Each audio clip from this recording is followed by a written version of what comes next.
Enquanto a maioria buscava o agito para a virada do ano, a gente decidiu o caminho inverso. Escolhemos a paz.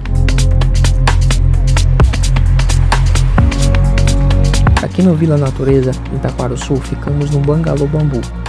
É uma experiência surreal.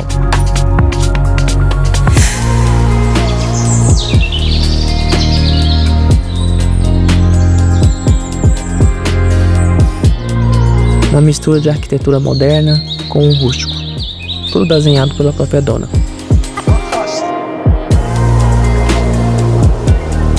Você percebe o cuidado em cada material reaproveitado e nas luminárias feitas pelos próprios artesãos locais.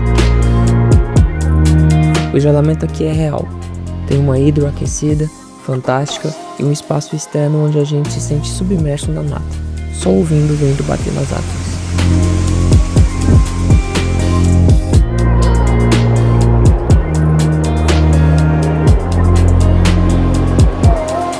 E o café da manhã, eu diria que é na medida certa. Leve, completo e com uma tapioca feita na hora, que é uma maravilha.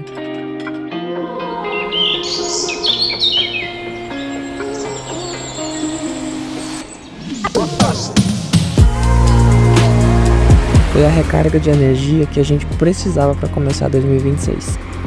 Bom, agora fiquem com um vídeo sem narração. Sinta a experiência.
Fantástico.